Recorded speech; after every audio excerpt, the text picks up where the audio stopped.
Hello दोस्तों, school of accounts में आपका स्वागत करता है। दोस्तों, आज मैं आप लोगों को क्या बताने जा रहा हूं, इशू ऑफ शेयर्स। ठीक है, अब हम शेयर्स जो है वो इशू कर रहे हैं। इशू करते टाइम मेरे को पैसे मिलेंगे, ठीक है ना। अब इशू ऑफ शेयर्स के दो पार्ट है, for consideration other than cash और फॉर कैश। अब कंसिडरेशन अदर देन कैश और कैश में क्या फर्क होता है, चलिए पहले मैं आपको आज इस वीडियो में फॉर कैश एक्सप्लेन करने जा रहा हूं।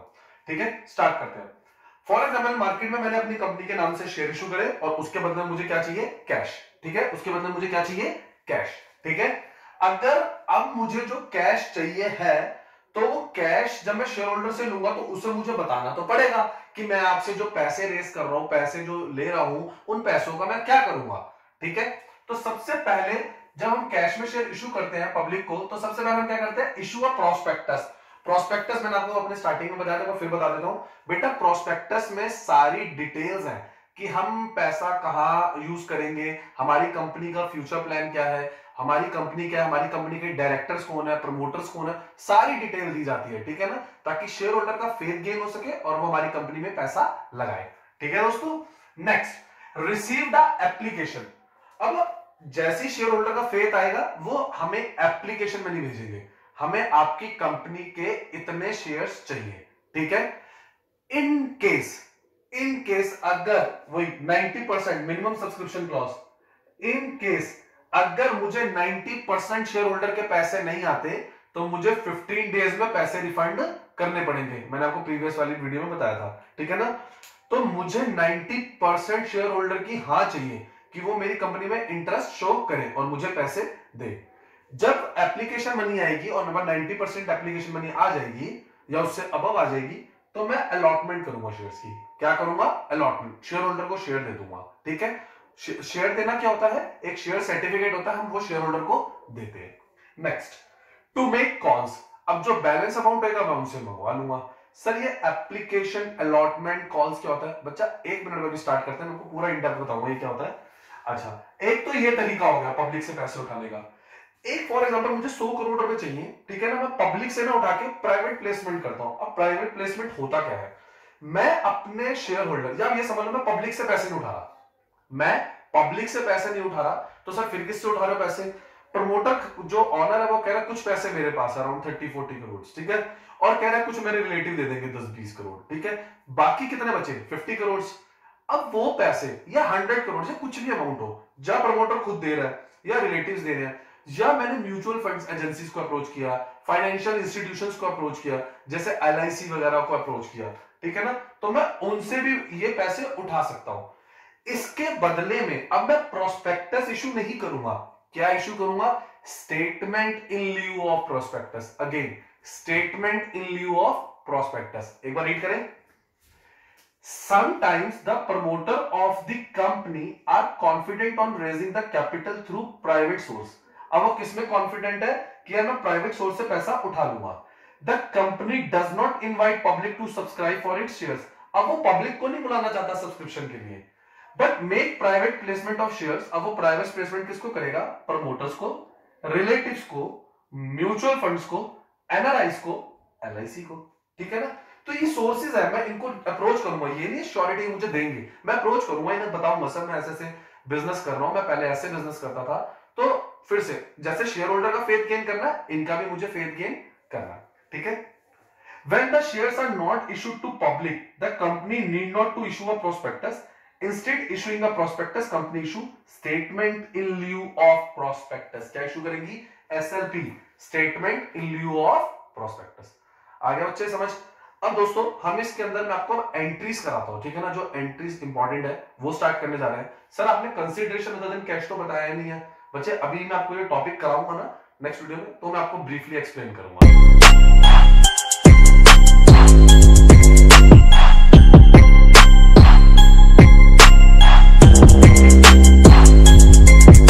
दोस्तों हमें शेयर होल्डर से पैसे मंगवाने हैं, ठीक है, एंट्रीज करने जा रहे हैं, हमें पैसे मंगवाने हैं शेयर होल्डर से। हमारे पास दो चॉइस है, या तो हम एक साथ मंगवा ले या हम इंस्टॉलमेंट में मंगवा ले। ठीक है, एक साथ मंगवाने की एंट्रीज मैं आपको बता दूंगा। अभी मैं स्टार्ट करता हूं इंस्टॉलमेंट में। एक साथ वाली एंट्रीज पेपर में भी कमी आती है, ठीक है ना, हम ज्यादातर शेयर होल्डर से इंस्टॉलमेंट में ही पैसे मंगवाते हैं। अब इंस्टॉलमेंट कैसे करें, शेयर की फेस वैल्यू कितनी होती है, 10 रुपए। बच्चों ये क्वेश्चन में याद भी रखना, इक्विटी शेयर की नॉमिनल या आप कह सकते हैं फेस वैल्यू, नॉमिनल वैल्यू या फेस वैल्यू 10 रुपीज होती है। अब इस 10 रुपीज को मैं इंस्टॉलमेंट्स में मंगवा रहा हूं। कैसे? इंस्टॉलमेंट में। फॉर एग्जांपल मेरी फर्स्ट इंस्टॉलमेंट 3 की थी, नेक्स्ट इंस्टॉलमेंट 2 की, फिर 3 की, फिर 2 की, 10 रुपीज हो गए first instalment, second instalment, third instalment and last one is fourth instalment. अब दोस्तों हम कर तो अकाउंट्स रहे हैं, ठीक है ना। अब इस अकाउंट्स में हम इनको वर्ड इंस्टॉलमेंट ना बोल के इन अकाउंटिंग एंट्रीज को कुछ नेम देते हैं। जो पहली इंस्टॉलमेंट आएगी मैं उसको बोल रहा हूं एप्लीकेशन मनी। क्या बोल रहा हूं? Application money. सेकंड इंस्टॉलमेंट को मैं क्या बोल रहा हूं? Allotment money. क्या बोल रहा हूं? Allotment money.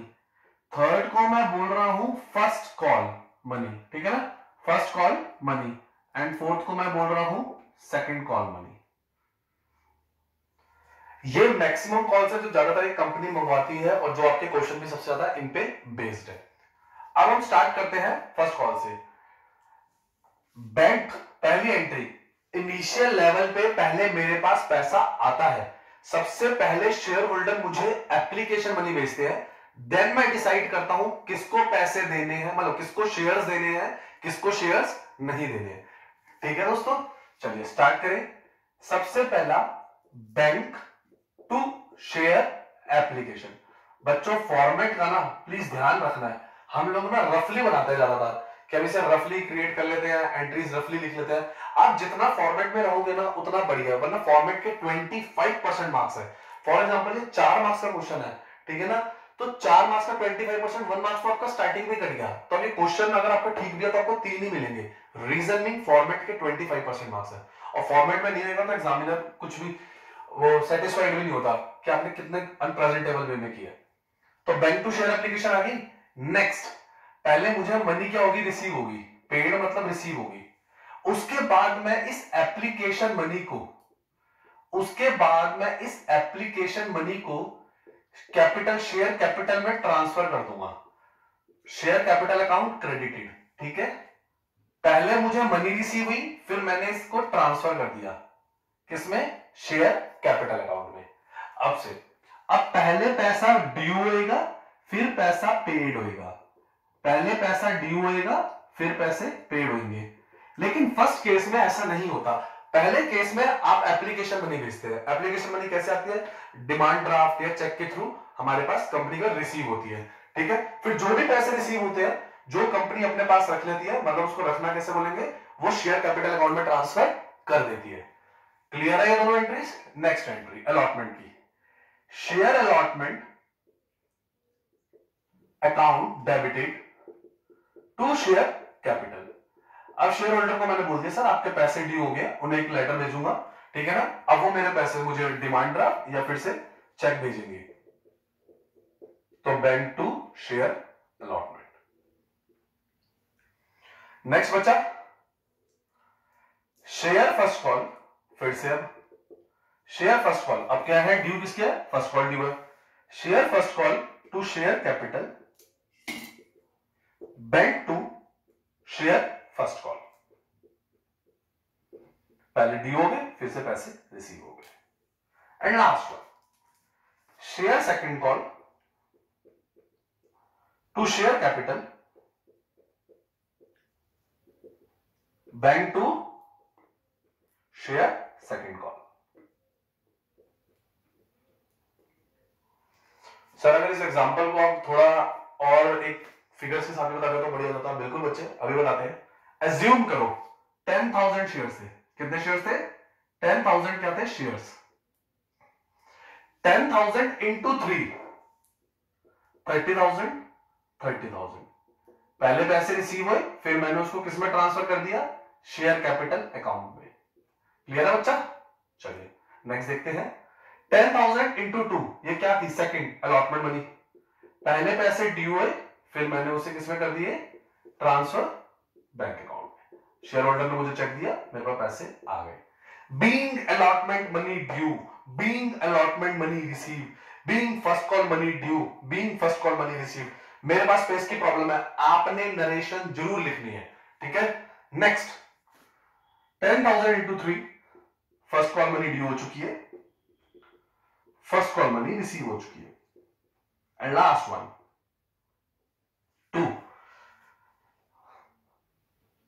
20,000 due, second call money due, second call money received. आ गया समझ दोस्तों? दोस्तों अभी ये क्वेश्चन पार का था। सर पार का था मतलब 2 मिनट में से रब कर रहा हूं, अगर आपको नोट डाउन करना वीडियो पॉज करके नोट डाउन कर लेना। बच्चे ये क्वेश्चन अभी पार का था। पार मतलब जो शेयर है वो कैसे कैसे इशू किए जा सकते हैं, जो शेयर है वो कैसे कैसे इशू किए जा सकते हैं। चलिए मैं आपको बताता हूं। शेयर इशू होते हैं at par, at premium, at discount. Share issue होते हैं par, premium, at discount. Sir थोड़ा ब्रीफ करो। बच्चे एज्यूम कर शेयर 10 रुपए का है, अगर 10 रुपए का शेयर मैं 10 में देता हूं, ये हो गया एट पार। 10 का शेयर प्रीमियम में देता हूं, 10 + 2 ले लो, 2 रुपए एक्स्ट्रा, मतलब 12 रुपए में देता हूं, ये हो गया प्रीमियम। अगर 10 का शेयर 1 रुपए डिस्काउंट 9 रुपए में देता हूं, ठीक है ना, डिस्काउंट। लेकिन as per companies act share issue at discount, as per section 53 of companies act, share issue at discount prohibited है। Share issue at discount prohibited है, याद रखना बच्चा। सर सेक्शन भी याद करना नहीं बच्चे, वो मैंने आपको बताया, याद कर लोगे, बाकी कोई प्रॉब्लम नहीं है। एज पर सेक्शन 53 अब से शेयर इशू एट डिस्काउंट नहीं होंगे। इसकी भी एक एक्सेप्शन है, सेक्शन 54 स्वेट इक्विटी शेयर्स, वो मैं आपको बाद में बताऊंगा। अच्छा अब सर ये जो क्वेश्चन था ये पार का था बच्चों। पार में क्या हुआ, 10 का शेयर 10 में। अब एज्यूम करते हैं इधर मैं प्रीमियम बढ़ा देता हूं, 5 कर देता हूं, ठीक है, और यही प्रीमियम मैं ऊपर लिख देता हूं, ठीक है ना। सोचो ये क्वेश्चन अब 10 की फेस वैल्यू वाला क्वेश्चन 15 में था +5, ठीक है। सर आपने इसे अलॉटमेंट में क्या क्यों ही लिया है? बच्चे अगर आपको क्वेश्चन में स्पेसिफिकली वो एप्लीकेशन अलॉटमेंट फर्स्ट कॉल या सेकंड कॉल में बताया तो उसमें लेना है। क्वेश्चन साइलेंट है तो उसे अलॉटमेंट में ही लेंगे। अगेन क्वेश्चन साइलेंट है तो आप किस में लेंगे, अलॉटमेंट में। सर ये जो 5 रुपीज एक्स्ट्रा आए हैं, ये जो 5 रुपीज एक्स्ट्रा आए हैं, इसका क्या करेंगे? बच्चे इसको हटा रहा हूं मैं, ठीक है, आप इसे नोट डाउन कर लेना वीडियो पॉज करके, थोड़ी जगह चाहिए। बेटा ये जो 5 रुपीज एक्स्ट्रा है ना आपके पास, ये जो 5 रुपीज आपके पास एक्स्ट्रा है, ये आपको सिक्योरिटी प्रीमियम में ट्रांसफर करने हैं।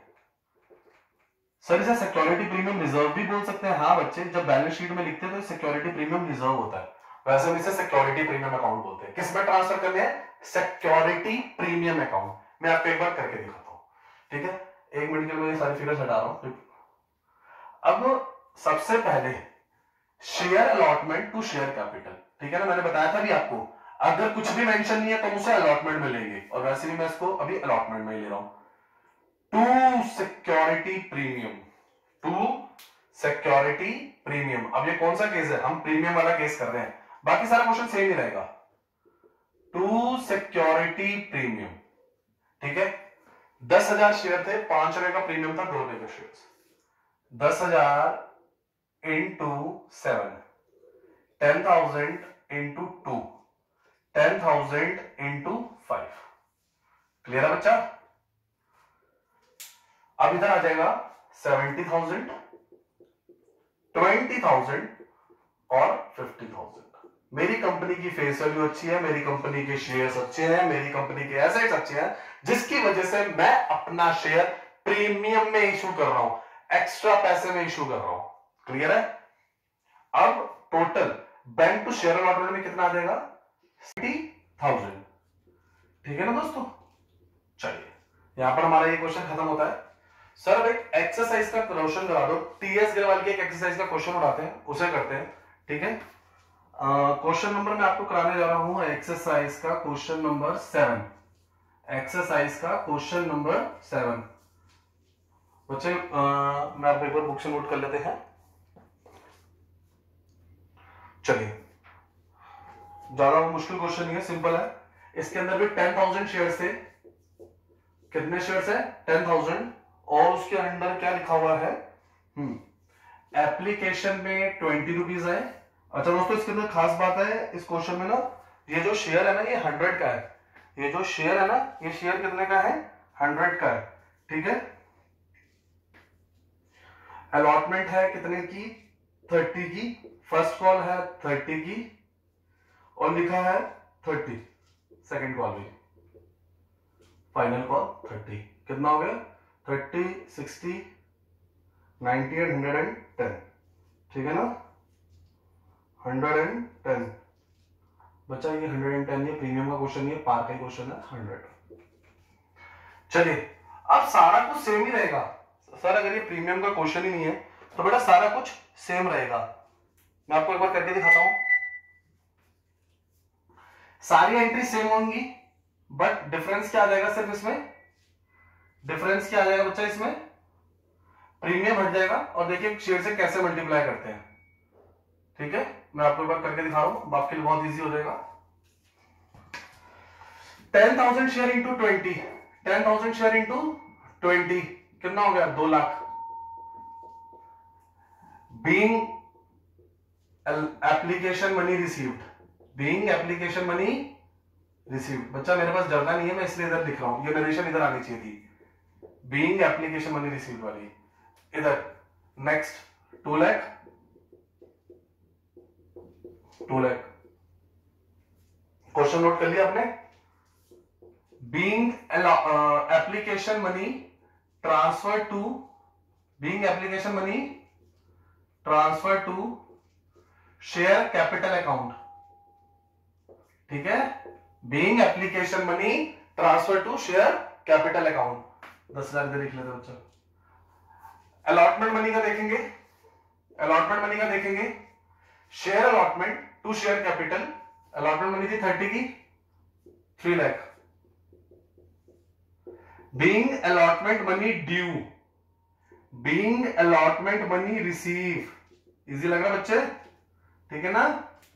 ये क्वेश्चन था आपका एक्सरसाइज का question number 7, question number 7 exercise TS Grewal.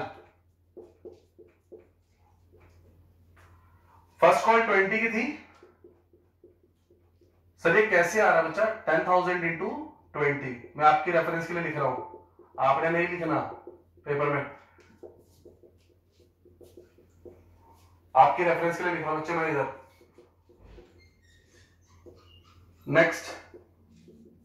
Next 30, 3 lakh.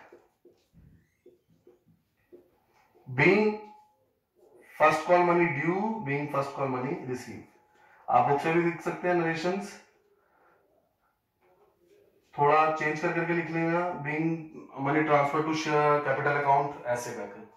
ठीक है दोस्तों, मैंने आपके सामने एक्सरसाइज का क्वेश्चन नंबर 7 कर दिया, बहुत इजी है। चलिए अब हमारा नेक्स्ट टॉपिक देखते हैं। कॉल्स इन एरियर्स क्या होता है, कॉल्स इन एडवांस क्या होता है, फिर मैं आपको अंडर और ओवर सब्सक्रिप्शन भी बताता हूं।